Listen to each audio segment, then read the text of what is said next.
Hello everyone, my name is Sridhar. I am the founder and engineer at STUDIE. So in this video, we'll be walking you through a use case which will see how a college student goes through their learning phase on a particular day. So for example, say I'm a college student right now, and what I do is I try to log in into my college study platform. What I'll do is I'll try to sign in here using my college credentials, and when I'll sign in, what I'll see is uh, my college name, my college university ID, the license of my college for the study platform, and how much of hours I've spent on this study platform studying. And also there are many use cases here as such, which you see right in terms of dashboards, classrooms, courses, videos, live universities, AI based, design your MCQ, document them, images, and many more as such, right? But these will be seeing them in the future. But right now, what we'll see is in a classroom, what we do. So in a classroom, there are different courses given to us. So for example, say when I go inside any particular classroom course, what I'll do is I'll see there are different courses being delivered in my college, right? It could be B.Tech Civil Engineering, or a B.Tech Computer Science, or a BA XYZ concept and thing as such, right?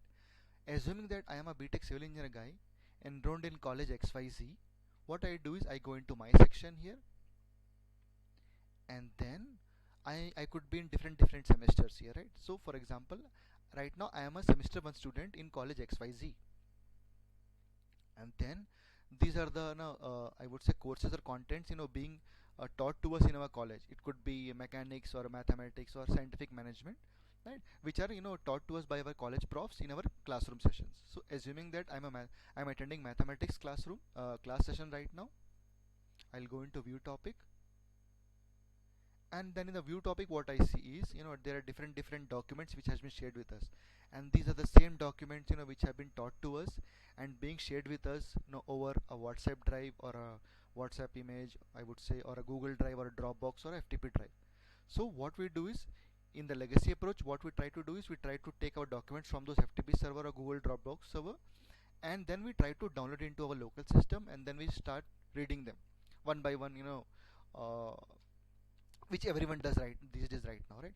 But the thing is, we're trying to build a comprehension level of what you understand from the document with respect to the content which has been written in the document. So what we do is, for example, say there could be various documents shown in the screen. What we'll do is we're trying to learn string theory. So string theory was the content which was taught to us in our classroom and shared to us over a document, and those document could be a PDF or a PPT or anything as such, right? So right now, assuming that it's a PDF content, so in our legacy approach, what we used to do is we used to read through these PDFs or PPTs page by page, and we used to read them and by heart them, right? But right now, with this technology enablement in place, what we're saying is, let the content speak to you. And when I say speak to you, your documents like PDF, PPT, your handwritten notes, your I would say your printed books, they don't talk to you. They don't explain you what is written in the document. You read them, right? Videos, we listen to videos, we see those videos, but we cannot talk to a video, right? So that's a one-way channel altogether. But with this technology in place, we are enabling bi-directional channel, where we can talk to the system, and the system will help us understand what is written in the document. So for example, say with the new approach in place, what we'll first do is we'll try to define our goals. And when I say goals, goals are like smart goals. So before reading any content, be it any domain, any language as such, we try to define our specific goals, our measurable goals which we want to consume from this content here, and our relevant and time bound goals, like when I want to complete what point or what part of the document. And then we get into summary section, which says uh, uh, so using the summary section, what we're trying to say is we are trying to enable the bit size framework of learning, which says how a system can break your documents into baby or mini slides, and then those mini slides will have mini sub content, and then these sub contents are something which we learn during our classroom session as such, right? So what we do initially, we try to break those documents into mini slides, and then you can tell the system, hey system, help me understand, or help me understand what is Gauss theory, for example, say. So what we do is, initially we were reading this. Now we'll tell the system, hey system, talk to me. String theory is a candidate for a theory beyond the standard model, as it provides a quantum mechanically well-defined theory that unifies gauge and gravitation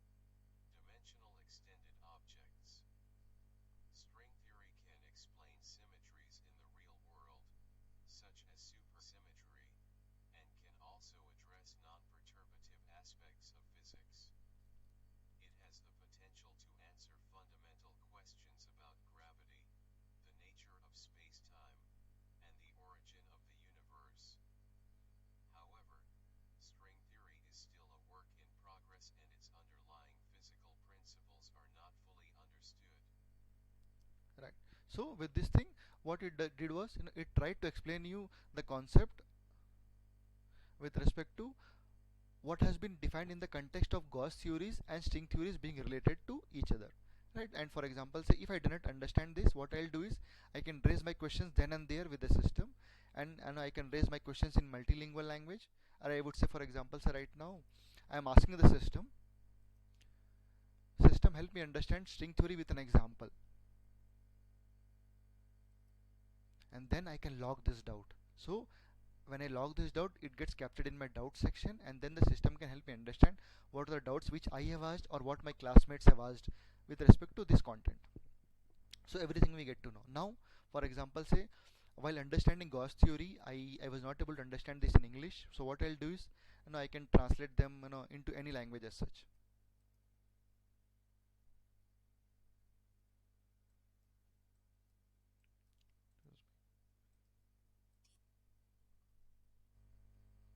Die Stringtheorie ist ein Kandidat für eine Theorie jenseits des Standardmodells, da sie eine quantenmechanisch wohldefinierte Theorie liefert, die Eich- und Gravitationswechselwirkungen vereint. Die Theorie geht davon aus, dass Elementarteilchen nicht punktförmig, sondern Or I can translate it in Japanese as well, and I can listen to it. 上限理論はゲージ相互作用と重力相互作用を統合する量子力学的に明確に定義された理論を提供するため Right? So this is respect to what the system has started talking to me. So instead of I reading it, then I can also tell the system, hey system, help me understand or give me a real life use case. And this is basically with respect to how we can develop our critical thinking.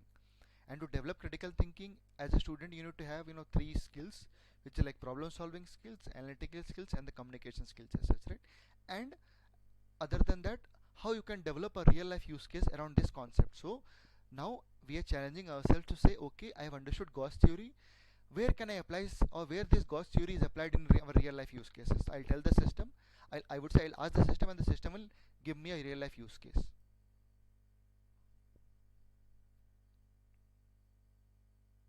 So I can read through this use case, and I can say watch a YouTube video from this.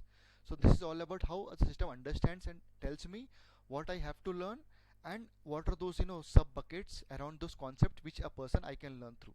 For example, say I'll ask the system help me understand what is problem solving skills as far as Gauss theory is concerned. So these are the set of questions which we can apply, or which we can understand and say, okay, Gauss theories can be used in so and so context. And then what we can do is, we can go into insights, and the system will give us a view of what my each and every classmate, or my neighbor or my classroom friend is studying from these documents, and I get to know each and everything of what my friends are studying. So that means I also get to know, okay, these are the topics which I need to study. Then what I can do is, I can go and collaborate with my friends and say, okay, hey friends, I can collaborate with you on this document, and any collaborative document which will have to be submitted here is I mean which we were using to collaborate is shown here, and with who are the friends which I am collaborating with right now. I am the active user, and my passive user is different person, or my active user is different person. So right now we can chat with each other with respect to what has been discussed in the content. So instead of doing it offline over a different channel, once you do it here, all your contents, all your ask gets captured here, and then the system will enhance those asks and tell you, okay, these are the common things which you as a friend circle were discussing this. So that is where we're enabling collaboration in this document. And in the doubt section, what you see is the doubts which has been captured in different languages which we spoke to the system, and the system captured all your doubts here in place. So now you can see and what your doubts are with respect to what are getting captured.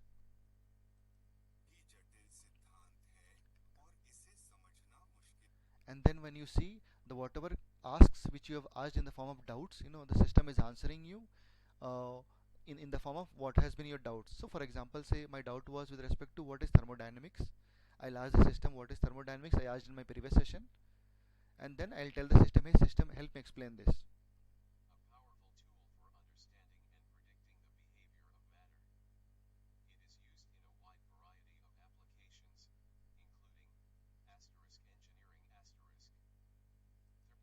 And for example, say if I had doubt in Telugu, I can, the system will talk to me in Telugu. Quantum gravity అంటే క్రియాశీలలో ఒక అంశం కోల్పోవున్న gravity బలం. ఇది బుద్ధిపై ఆధారితం కానీ మానసిక grant per యాంత్రిక. So all my doubts, which has been captured, or all my friends' doubts which have been captured in these documents, I get to know them and I get to listen to them. I don't read them one by one. So that means I save time to understand any concept and listen to them, or I can read as well, and then I can collaborate with my friends and do anything as such, right?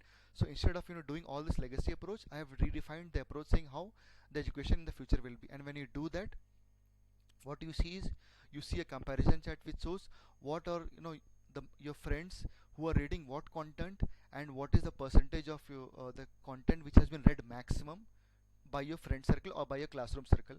So that means you can collaborate, or you can read those contents, or I would say emphasize more on those contents. And for example, say if you have collaborated this document, you want to remove collaboration of this document from the friend which you have, so you can say okay, and then say confirm.